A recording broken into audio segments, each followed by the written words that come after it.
2 गाड़ियां क्यों भागी? अगर कोई चोरी नहीं थी, प्रशासन ने, सिक्योरिटी ने इतना इंतजाम क्यों नहीं किया? इतनी फोर्स है, अभी इलेक्शन की फोर्स गई नहीं है यूपी से, तो आखिरकार अधिकारी क्यों नहीं कर रहे थे?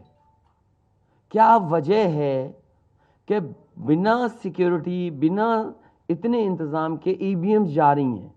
और ईवीएम्स के बारे में ये मानना है कि किसी भी वेयर हाउस में रखी हो या किसी भी स्ट्रांग रूम में रखी हो, तो बिना प्रत्याशी के जानकारी के आप मूव नहीं कर सकते हैं। अगर आपको ईवीएम्स को मूव करना है तो कम से कम जो प्रत्याशी चुनाव लड़ रहे हैं उनकी जानकारी में होना चाहिए। और सोचिए, मुख्यमंत्री आवास से प्रमुख सचिव, मुख्यमंत्री जगह जगह फोन कर रहे हो और डीएम्स को बता रहे हो। ये घबरा गए उसी दिन जिस दिन अखबारों में कुछ जगह आया कि कहीं पार्क की सफाई हो रही है, कहीं घर की सफाई हो रही है। और आप में से वो लोग हैं जो जमीन पर घूमे हैं, जो जमीन पर चुनाव चल रहा है, वो भारतीय जनता पार्टी के खिलाफ था, जनता के अंदर नाराजगी थी। ये जो कल एग्जिट पोल आए हैं, मैं एग्जिट पोल पर बोलना नहीं चाहता था, लेकिन जो एग्जिट पोल आए हैं वो कहीं ना कहीं परसेप्शन ये क्रिएट करना चाहते हैं कि हाँ, भारतीय जनता पार्टी जीत रही है, जिससे वो चोरी भी करें अगर, वो भी ना पता लगे कि हाँ चोरी हुई है। इसीलिए अगर हमने वोट दिया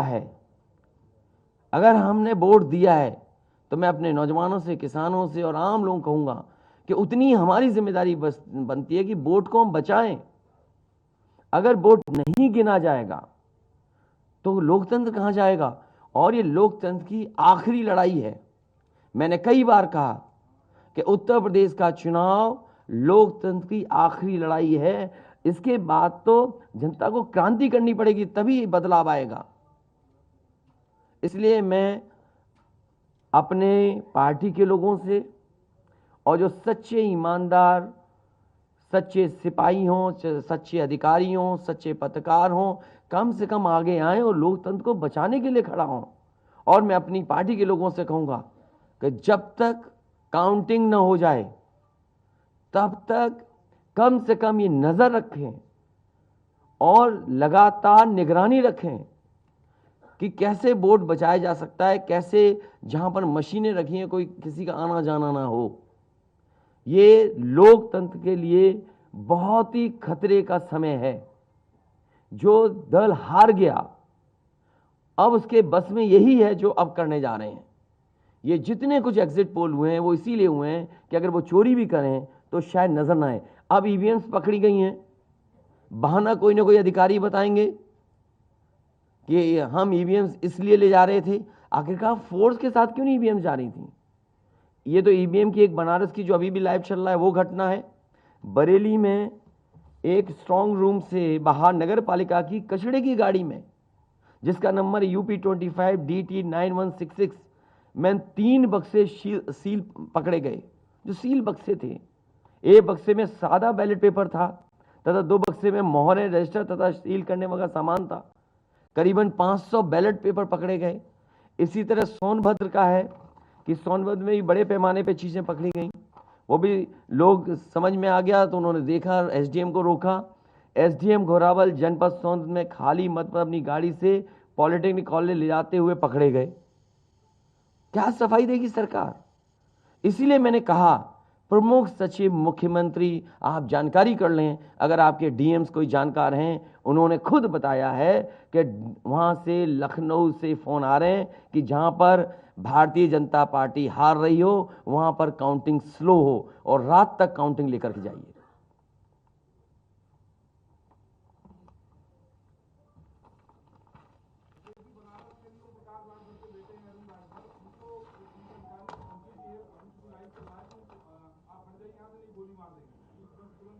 तो मैंने आपसे कहा कि ये लोकतंत्र का आखिरी चुनाव है। इसके बाद तो जिस तरीके से आज़ादी के लिए लड़ाई लड़ी गई थी उसी तरह की हमें और आपको क्रांति करनी पड़ेगी। मैं तो अपने नौजवानों से अपील करूंगा कि जहां किसान इतने साल बैठे रहे तब सरकार झुकी। कम से कम 3 दिन लोकतंत्र के अखंड प्रहरी बन करके ईवीएम्स को बचाएं और चुनाव को बचाएं। मैं किसी डीएम का इसलिए नहीं मानूंगा। डीएम कौन होता है? अगर प्रमुख सचिव मुख्यमंत्री फोन करेगा, डीएम क्या कर सकता है? डीएम की क्या हैसियत है? ये फिर जो प्रत्याशी लड़ने रहे थे उनको आखिरकार डीएम ने क्यों नहीं बताया? डीएम अगर ये जवाब दे रहा है तो उस डीएम से पूछिए कि डीएम ये बताओ कि तुमने जो प्रत्याशी चुनाव लड़े थे उसके बारे में क्यों नहीं बताया उन प्रत्याशियों को? ये डीएम आखिरकार किसके नीचे काम कर रहे हैं? और बनारस जैसी पोस्टिंग किसी डीएम को मिली होगी, इस डीएम को मैं भी जानता हूं। जब पहली पोस्टिंग मैंने मुजफ्फरनगर दी थी, मैं नहीं जानता ये डीएम कौन है, किसकी सिफारिश पे ये मुजफ्फरनगर पहली बार गया था। बेईमानी करा रहा है ये डीएम। और जवाब ये है डीएम का कि ट्रेनिंग के लिए जा रहे हैं। तो आखिरकार पॉलिटिकल पार्टीज को क्यों नहीं जानकारी दी? क्या जवाब है उनके पास इसका? और जब बाकायदा गाइडलाइन लिखी हुई है यहां पर कि आप ईवीएम्स का मूवमेंट नहीं कर सकते, आप कैसे ईवीएम का मूवमेंट कर रहे हैं? आप पूछिए जिन्होंने दिया बयान। अरे भाई, मैं तो कह रहा हूं किसी आपने जो पॉलिटिकल चुनाव लड़ रहे हैं उनके बारे में क्यों नहीं बोल रहे हैं आप? और आप भी डीएम की बात को मानते हो। वो वर्जन इसलिए बोल रहे हैं क्योंकि सरकार एक भाषा बोलेगी, ऊपर से नीचे तक भाषा एक बोलेगी। आप बताइए, जब समाजवादी सरकार का चुनाव था, इलेक्शन कमीशन ने जो शिकायत की उस अधिकारी को हटाया गया? आज इलेक्शन कमीशन ने किसी अधिकारी को हटाया हो? एक अधिकारी अगर इलेक्शन कमीशन हटाया हो तो बता दो। मुझे कोई उम्मीद नहीं, इसीलिए मैं कह रहा हूं कि लोगों को लड़ना पड़ेगा। अगर लोकतंत्र बचाना है तो कहीं ना कहीं तैयारी करनी पड़ेगी लोकतंत्र बचाने के लिए। जो गाइडलाइन है, आज जो बैलेट पेपर पकड़े गए हैं सोनभद्र में, जो बैलेट पेपर पकड़े गए हैं आपके बरेली में, जिस तरह ईवीएम्स को ले आया जाता है, ये सवाल बड़ा है। अधिकारी वही भाषा बोलेंगे जो उनको बोलने के लिए सरकार कहेगी। वो नहीं चाहते कि ओम प्रकाश राजभर जी, क्या भूल गए? इलेक्शन कमीशन याद नहीं है? ओम प्रकाश राजभर जी नॉमिनेशन के लिए गए, इनको अपमानित नहीं किया गया? क्या प्रशासन कार्रवाई कर रहा था? स्वामी प्रसाद मौर्य जी के साथ क्या व्यवहार हुआ? कोई भूल जाएगा इन बातों को? और चुनाव भर में क्या भाषण थे, क्या भाषा का इस्तेमाल था? हर जगह डराने का काम जनता को। ये अलग बात है, कम से कम इलेक्शन कमीशन को ये देखना चाहिए, खुलेआम जनता देख रही है, आज के ज़माने में लाइव है कि किस तरीके से ईवीएम्स को ले आया जा रहा था। चुनाव आयोग को सबसे पहले जिलाधिकारी बनारस पे कार्रवाई करनी चाहिए कि आखिरकार उसने किसी को कॉन्फिडेंस में क्यों नहीं लिया। अगर मशीनें जा रही थी तो प्रत्याशियों को क्यों नहीं बताया गया? पॉलिटिकल पार्टीज को क्यों नहीं जानकारी दी गई? अगर ये गाइडलाइन में है कि नहीं है इलेक्शन कमीशन के, आप ईवीएम्स को एक जगह से दूसरी जगह मूव करा रहे हैं, आखिरकार इसके लिए जिम्मेदार कौन है? आप ईवीएम लेकर जा रहे हैं, अब 2 दिन की बात है, काउंटिंग होनी है।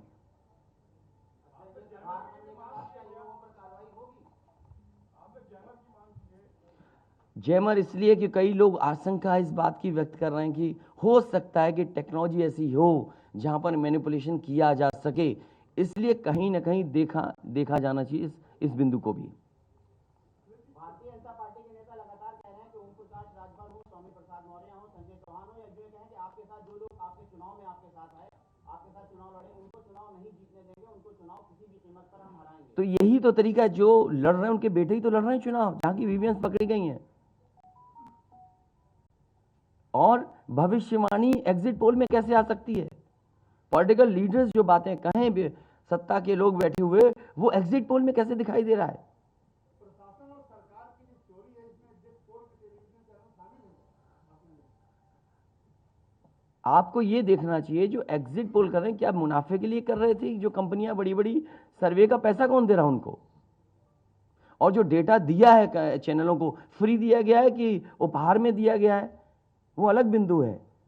कोई इतनी बड़ी एक्सरसाइज कर रहा है, उसका फाइनेंशियल बर्डन कौन उठा रहा है?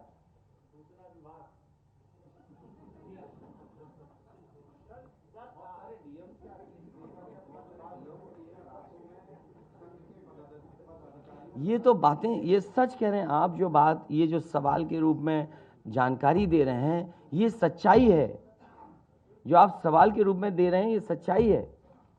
आप बताइए, इनके साथ गलत व्यवहार हुआ, क्या कार्रवाई की प्रशासन ने? वीडियोज हैं सबके। जब ये नॉमिनेशन के लिए गए आप, क्या वीडियो अवेलेबल नहीं है? क्या कार्रवाई हुई उसमें? स्वामी प्रसाद मौर्य जी के ऊपर जो अटैक हुआ उसमें क्या कार्रवाई हुई? मेरे क्षेत्र में जो प्रत्याशी चुनाव लड़ने आया तो उसने अपने आप अपनी गाड़ी तोड़ी, अपने आप गाड़ी तोड़ी खुद की, और आरोप लगाए समाजवादियों पर।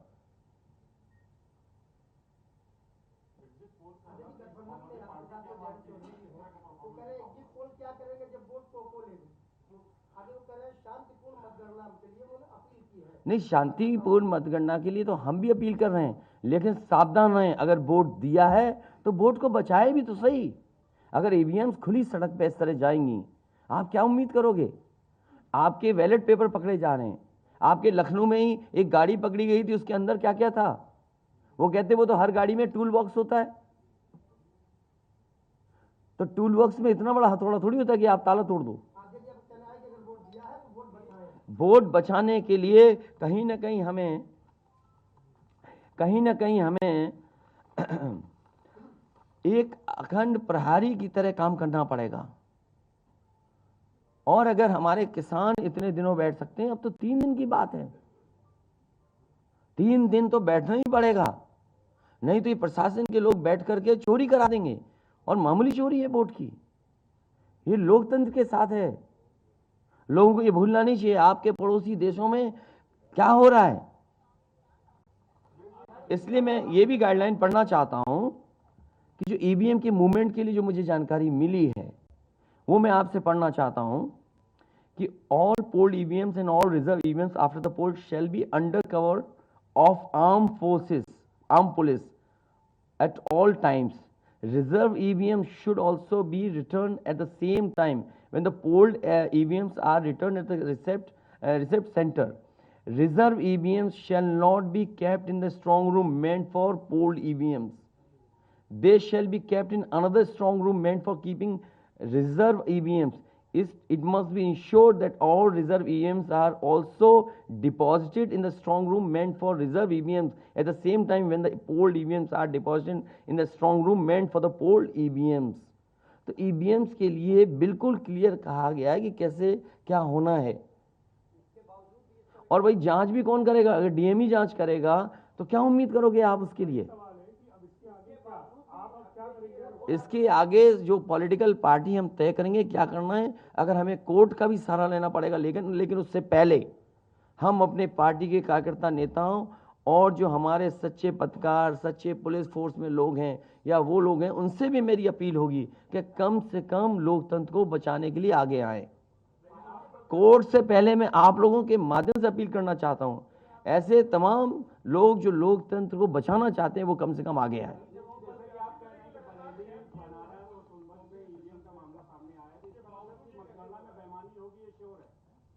आपने पंचायतों का चुनाव देखा था, भारतीय जनता पार्टी ने खुलेआम वोट को लूटा। जनता को याद है महिलाओं के जो कपड़े फाड़े गए, छीने गए। महाभारत के अलावा अगर किसी ने किया तो वो भारतीय जनता पार्टी ने करके दिखाया।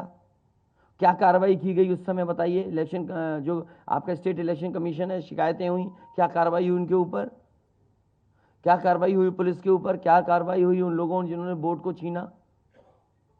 इसलिए मैं अपील करता हूं आपके माध्यम से, जो सच्चे पत्रकार हैं, सच्चे अधिकारी, पुलिस फोर्स, लोकतंत्र को बचाने के लोग सामने आए, जिससे लोकतंत्र बचाया जा सके। माननीय मुख्यमंत्री जी, ये जो घटनाएं हो रही हैं, ये हताशा और निराशा जो है वो पराकाष्ठा है। आप क्या ऐसा कुछ होगा क्या समाजवादी? मैं नौजवानों से विशेष अपील करूंगा, और इसलिए अपील करूंगा, मैंने वो तस्वीरें देखी कि नौजवान वोट डालने के लिए लोकतंत्र में कैसे निकल पड़ा। अगर उसने वोट डाला है तो कम से कम वो वोट बचाए। अपना कैसे वोट बचाएगा? गिनने से कैसे गिनती में लाएगा? और ये कोई ये मामूली घटना नहीं है। जो लोग लोकतंत्र पर भरोसा करते हैं उनके अंदर आक्रोश होगा, ऐसा नहीं है कि गुस्सा नहीं होगा उनके अंदर। इसीलिए मैंने कहा कि 5,000 के अंतर में सीटें जो जीती गई थी भारतीय जनता पार्टी की, वो 47 हैं। और मैंने इसीलिए कहा कि प्रमुख सचिव मुख्यमंत्री जिलाधिकारियों को फ़ोन कर रहे हैं कि काउंटिंग स्लो की जाए, और बैलेट के लिए हम लोगों ने अपने प्रत्याशियों को और जो एजेंट्स हैं हमारे इलेक्शन एजेंट्स, उनको समझाया है कि बैलेट को किस तरीके से काउंट करना है, कैसे रखे जाएं, उन सब को समझाने का काम किया है। और आप में से जो लोग बनारस गए होंगे वो जानते होंगे कि बनारस साउथ समाजवादी पार्टी जीत रही है, अयोध्या समाजवादी पार्टी जीत रही है। ये घबराहट है बीजेपी को। पवन पांडे जीत रहा है, ये घबराहट है। किशन दीक्षित जीत रहा है, ये घबराहट है बीजेपी को। नहीं, वो अलग बात है, पान भी खाया। और भाषा नहीं देखी आपने, क्या क्या प्रवक्ता की बात करते, कौन है ये चीज प्रवक्ता? कोई प्रवक्ता की बात नहीं करेंगे। क्या प्रवक्ता उठा लाए आप किसी गली मोहल्ले से? क्या प्रवक्ताओं की बात करते हो आप? इतने सीनियर जर्नलिस्ट बनते हो आप अपने आप को। ये मामला सीरियस है, क्या प्रवक्ता बताएगा? इलेक्शन कमीशन क्यों नहीं बता रहा? ये खुलेआम ईवीएम्स घूम रही हैं। कोई आश्वासन नहीं दिया। हो सकता है हमारी प्रेस के शायद कुछ जागे। ये यूपी के हैं सब, और कहाँ के हैं इलेक्शन कमीशन के लोग? रिटर्निंग ऑफिसर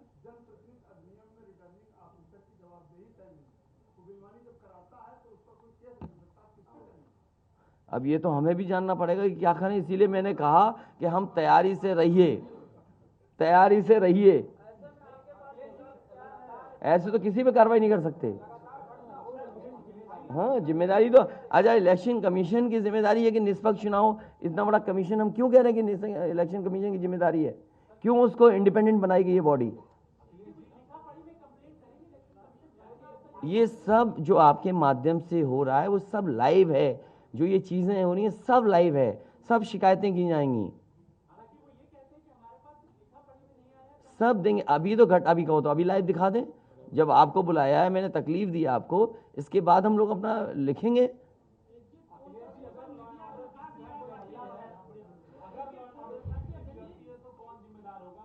इलेक्शन कमीशन जिम्मेदार है इसके लिए। ईवीएम्स खुलेआम जा रही हैं, बैलेट पेपर कूड़े के डब्बे में पकड़े जा रहे हैं, गाड़ी का नंबर हम बता रहे हैं आपको, एसडीएम लेकर के जा रहा है।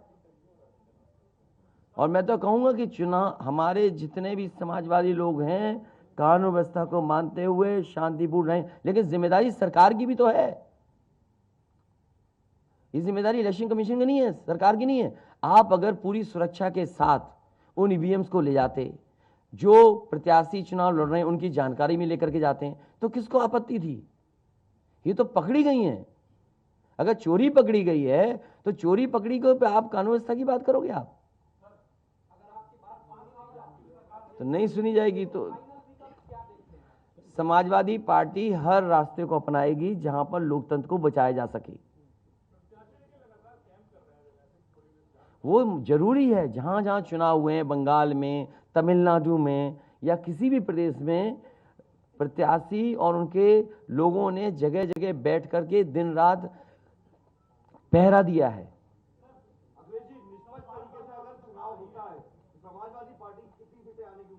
मैं अभी भी कह रहा हूं, टारगेट हमारा फिक्स था, हमारा गठबंधन 300 के करीब पहुंच जाएगा।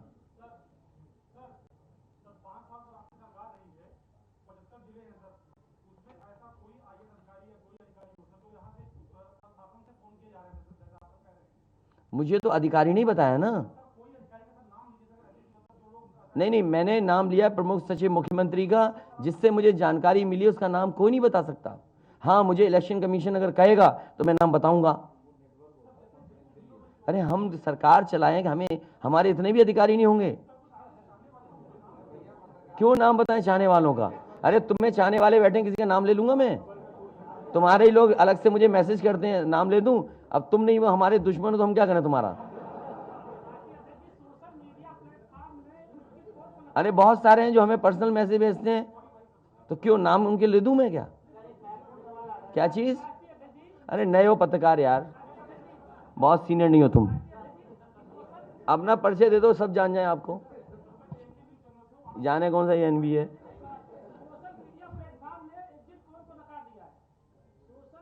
इसीलिए मैं कह रहा हूं आपसे कि एग्जिट पोल हैं कि जो चोरी करी जाए उसको ढका जा सके।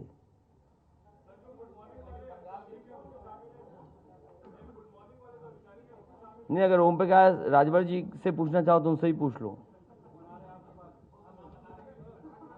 केवल ईवीएम पर, क्योंकि इनकी विधानसभा का मामला है, इनकी विधानसभा का इशू है। देखिए, जैसा कि अभी हमारे एक साथी ने कहा कि माननीय अखिलेश यादव जी के साथ जो लोग हैं, चाहे संजय चौहान जी हों, चाहे ओम प्रकाश राजभर हों, चाहे स्वामी प्रसाद मौर्य हों, हम उनको जीतने नहीं देंगे। आप ही की तरफ से आया ना बात, आप ही नहीं, ये पूरे प्रदेश में गूंज रही है बात। और भारतीय जनता पार्टी हम लोगों के गठबंधन से घबरा गई है और बनारस जैसे प्रधानमंत्री जी अपनी इज्जत बचाने के लिए गली गली घूमे हैं। ये मैं कह रहा हूं, गली गली घूमे हैं। जिलेवार 75 साल की आजादी में 70 साल से उठ पड़ रहा है। पहले हमारे देश के प्रधानमंत्री हैं जो जिलेवार रैली किए हैं। अगर गलत कह रहा हूं तो बताओ, पहले प्रधानमंत्री हैं।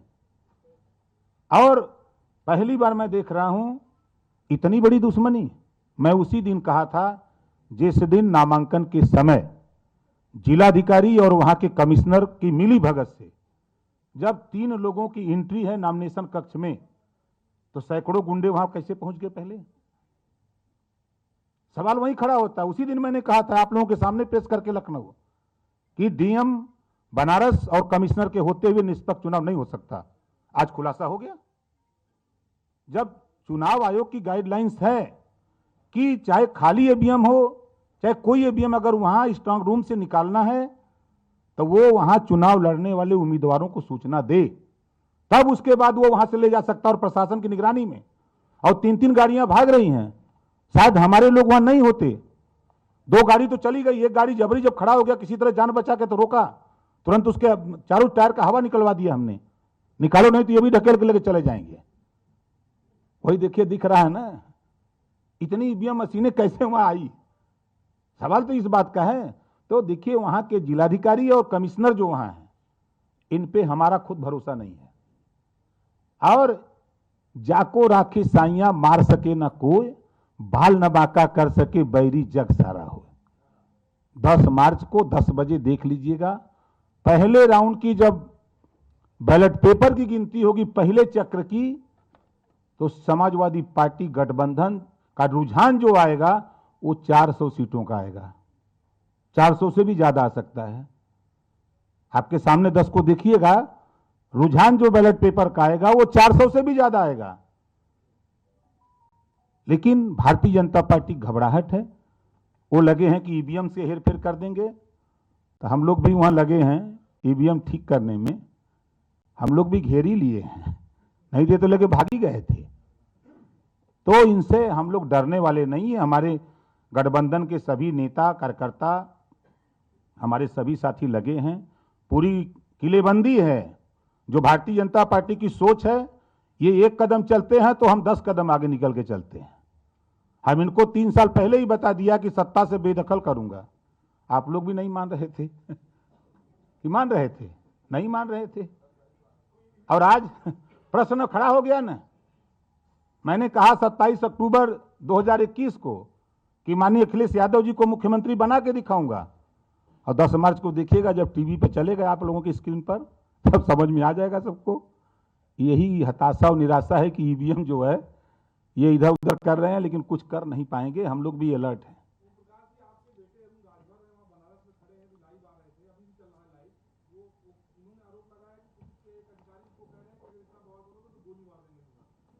देखिए, धमकाइयां चमकाइयां न पाइयां तो भाग जाइयां ठीक है। ये क्या गोली मारेंगे? वो अपने झंखे दरोगा या सीओ कोई भी अधिकारी जो ये कह रहा है वो अपने पहले झंखे। वो जिस दिन गोली मारेगा वो कहां रहेगा? धरती पर न रहेगा। ये ओम प्रकाश राजभर है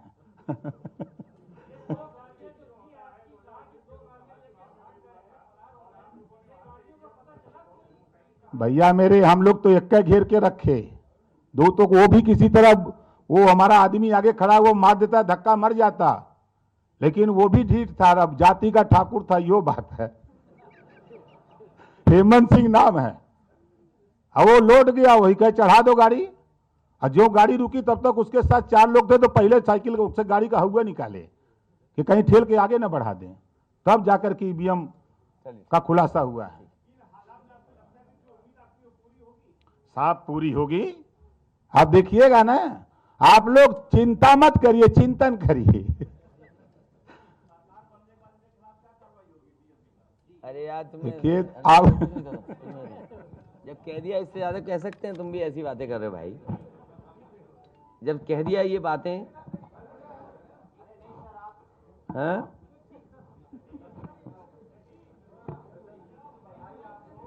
नहीं अभी मत जीत की बधाई दो, अभी जीत की बधाई हम लेंगे और मिठाई भी बांटेंगे आपको। और देखिए एग्जिट पोल आ गए, नहीं बीजेपी वाले मिठाई का ऑर्डर नहीं दे पाए। हैं क्या बीजेपी का? नहीं हम तो खिला ही रहे, कल से ही खिला रहे हम तो। हाँ हम तो कल से खिला रहे मिठाई। और ये लाइव फिर दिखा दो, अभी लाइव चल रहा है ना।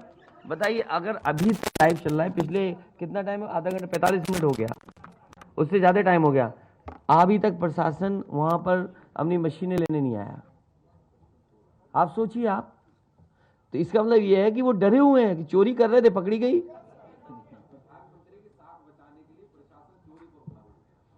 आप देखिए ना, अगर मान लीजिए हम और आप यहाँ बैठ करके देख रहे हैं, अगर वो चीज़ लाइव हो रही है तो दुनिया में देखी जा रही होगी। उनको परवाह ही नहीं है कि मशीन कौन ले जा रहा है, ले जाने दो, अभी लाइव हो रहा है। सोचिए कितनी समय इसमें प्रशासन जाता, बातचीत करता, नहीं ले जाए ईवीएम।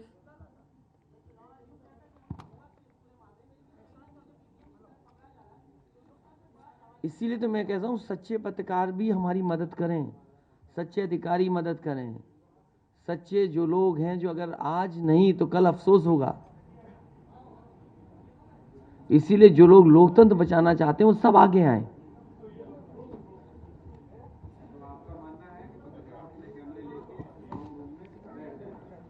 न पत्रकार बैठे, लेकिन कम से कम आवाज तो उठे। चलिए, बहुत धन्यवाद आप सब लोगों का, बहुत धन्यवाद।